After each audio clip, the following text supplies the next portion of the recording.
Olá! Na aula de hoje nós estaremos aprofundando algumas questões que nós já vimos na aula passada. O tema de hoje é a épica camoniana. Camões, como nós já vimos, teve uma vida muito atribulada e fez várias viagens. E numa dessas viagens, ele até chegou a refazer o caminho que Vasco da Gama fez lá na rota marítima do descobrimento do caminho até as Índias. Conta a história que numa dessas viagens, Camões, em companhia de sua amada Dinameme, sofreu um naufrágio. E que nesse naufrágio, Camões, lá com toda a confusão, ficou muito preocupado e ele teve que tomar uma decisão muito importante. Ele não sabia quem salvar. Ele não sabia se salvava a amada ou se salvava o manuscrito da sua grande obra, o manuscrito de Os Lusíadas, que ele também carregava consigo. Adivinhem qual foi a decisão de Camões?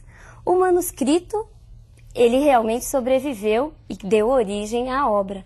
Agora a Dinameme, essa morreu afogada. Dizem as más línguas que essa foi a grande decisão da vida de Camões.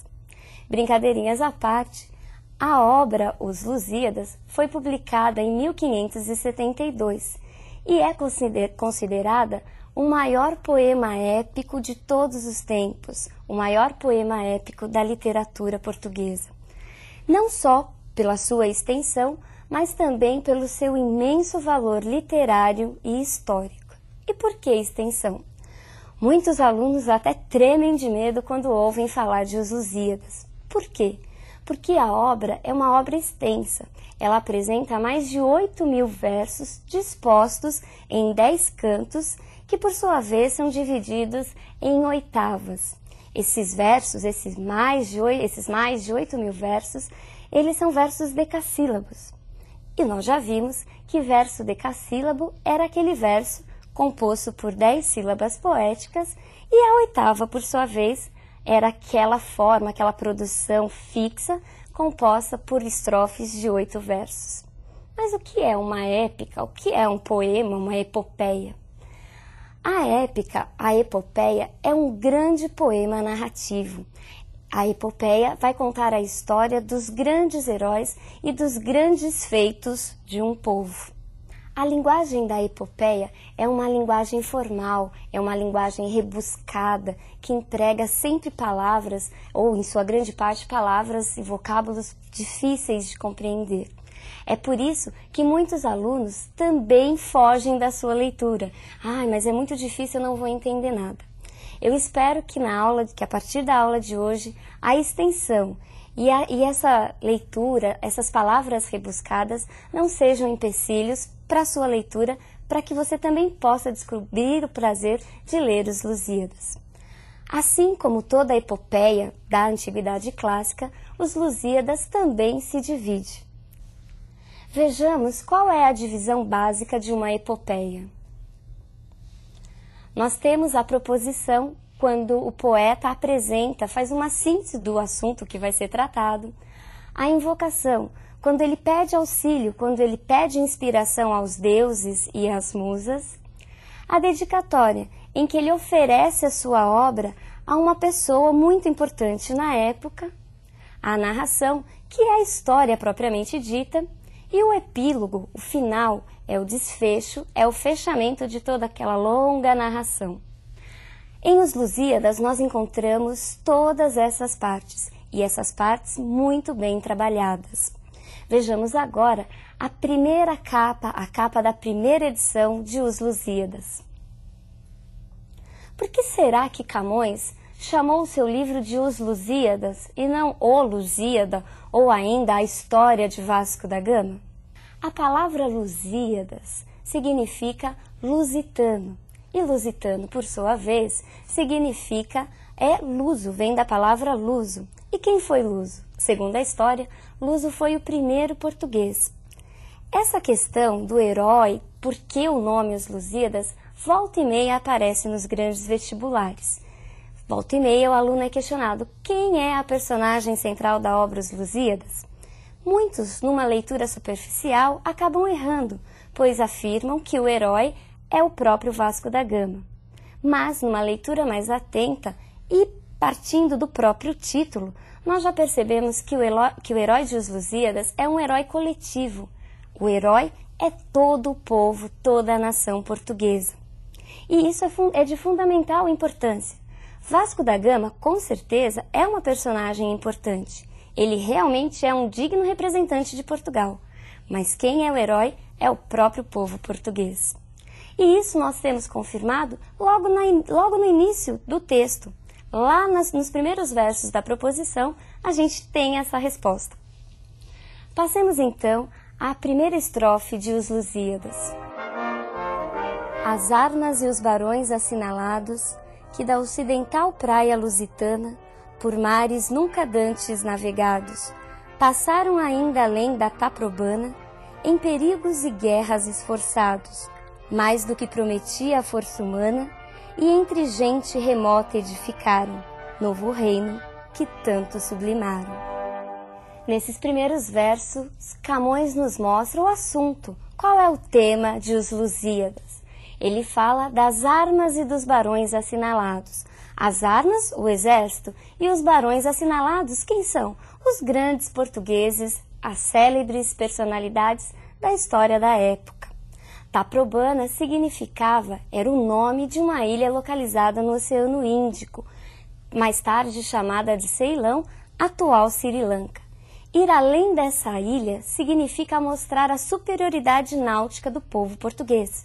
Superioridade que realmente foi mostrada. Eles conseguiram chegar até as Índias.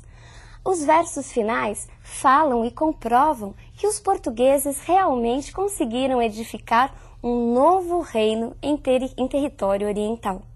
A proposição também nos mostra outros aspectos, outras características fundamentais do classicismo.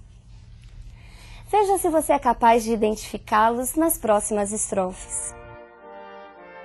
E também as memórias gloriosas daqueles reis que foram dilatando a fé, o império e as terras viciosas, de África e de Ásia andaram devastando, e aqueles que por obras valorosas se vão da lei da morte libertando. Cantando espalharei por toda a parte, se a tanto me ajudar o engenho e arte.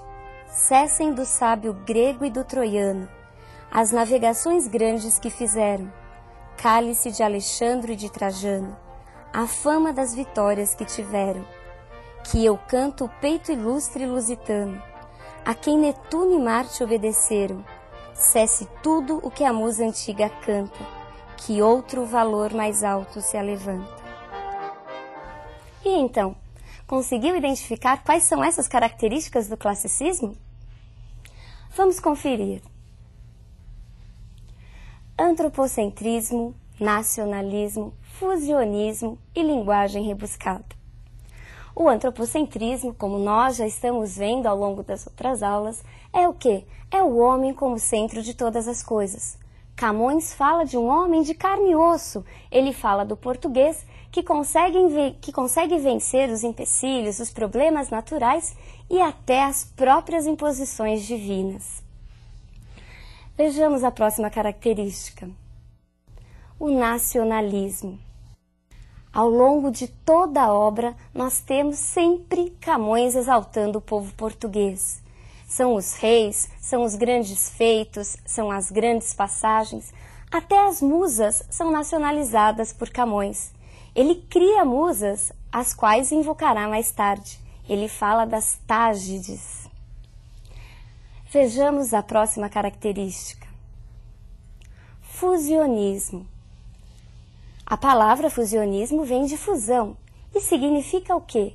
Camões consegue, ao longo de toda a obra, fundir toda aquela crença, toda a religiosidade católica cristã com as divindades pagãs.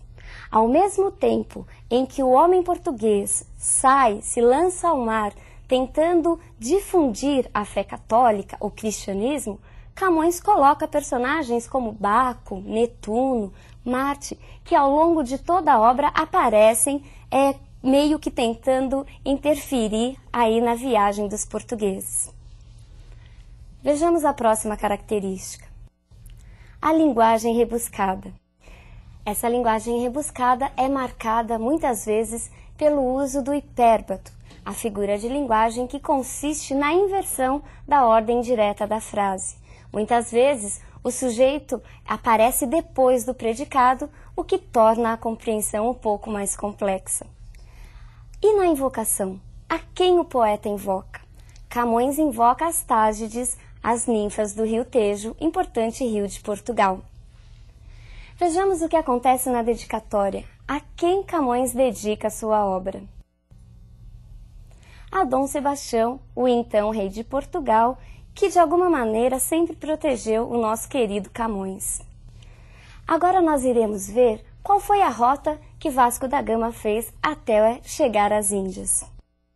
As naus de Vasco da Gama partem de Lisboa, contornam toda a costa da África, passam pelo Cabo das Tormentas, onde a gente tem o episódio do gigante Adamastor. Hoje o Cabo das Tormentas é conhecido como Cabo da Boa Esperança. As naus param um pouco em Moçambique para depois continuar sua viagem por outros lugares da África. Em Melinde, a pausa é um pouco maior e Vasco da Gama narra os acontecimentos anteriores, acontecimentos esses não só da viagem, mas também da história de Portugal. Seguindo viagem, chegam até Calicut, já nas Índias. Na volta, como uma recompensa pelo seu grande feito, Vasco da Gama e toda a sua tripulação, eles são recebidos pela deusa Vênus e por suas ninfas, numa ilha paradisíaca, onde ocorre o famoso episódio da Ilha dos Amores. No epílogo, ou seja, no final, nós temos uma mudança do tom vibrante que víamos até então. Neste momento, nos versos finais, Camões apresenta um tom mais pessimista, de descrédito. Ele não acredita que o Portugal consiga manter-se fiel aos valores nacionais. Ele parece prever o que aconteceria mais tarde, ou seja, a unificação da Península Ibérica. Entre os cantos mais pedidos em todos os exames vestibulares no Brasil, nós encontramos o episódio da Inês de Castro e o episódio do Velho do Restelo. Não deixe de lê-los, eles são muito importantes e ajudarão na compreensão não só dos próprios episódios dos cantos, mas de toda a obra. Por hoje é só e até a próxima aula.